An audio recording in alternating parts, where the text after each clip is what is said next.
Joining us this morning is Representative Dale Folwell from Forsyth County, who's the Republican Joint Caucus Leader, to talk about the what could have been, what should have been, and what it wasn't. Representative Folwell, good morning, sir. Good morning. How are you? Probably better than you this morning. Uh-huh. This budget that came through, I already talked a little bit about how potentially $50 million for districts could be withheld for fuel because of the increasing fuel costs. What happened when you presented the alternative budget in the General Assembly? Well, the alternative budget was presented and tried to be presented in two forms. One is through amendments on the floor to the budget in the Senate, and as your listeners know, that debate was squashed almost immediately. But our responsibility as a minority party is to produce a budget in any form that we can and try to introduce it and make adjustments as we can.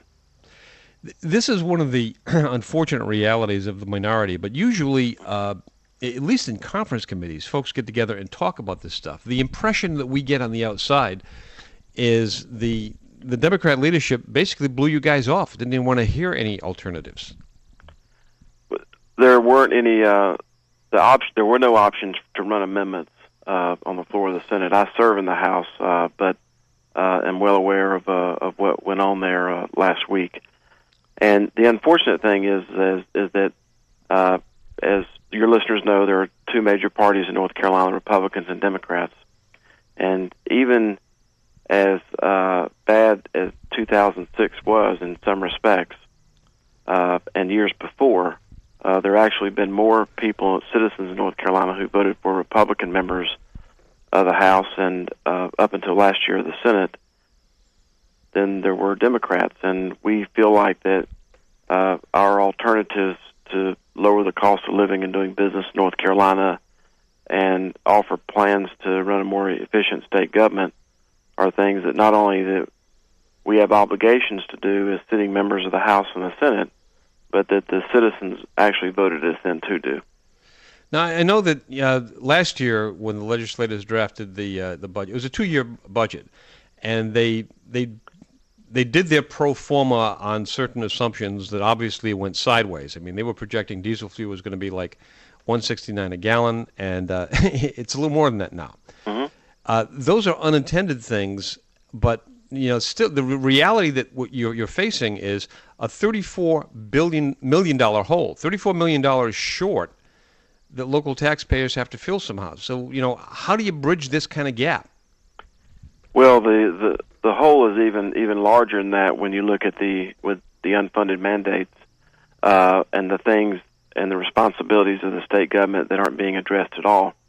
I don't think there's anything in either budget that deals with the long-term massive transportation needs of North Carolina. So it's not just education shortfalls that are occurring, but other things in addition to that. It's really important that folks know that there is a difference in philosophy. The conservatives think that we have a spending problem, not a revenue problem. And oftentimes, for your listeners, it's really hard to get their arms around exactly what $1 billion or $20 billion is. But I can tell you that if they can just think about their personal household in terms of their electric bills, in terms of their mortgage payments, in terms of the increased amount of money that they're putting into their fuel tanks, what they're paying for bread, if you just add many, many, many more zeros onto that, that's exactly the same kinds of pressures that we're facing at the state level. And if at the end of the day, what we've got to do and what we propose is to introduce a budget that will structurally put North Carolina on a better path of prosperity.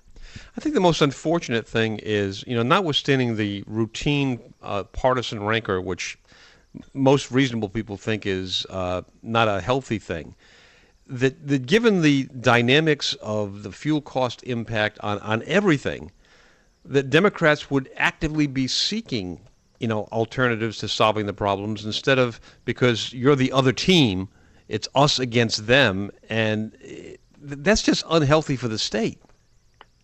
Well, we agree, and it's important for listeners to know that in many ways, most of the votes that they will see posted every day when the legislature is in session are near unanimous votes.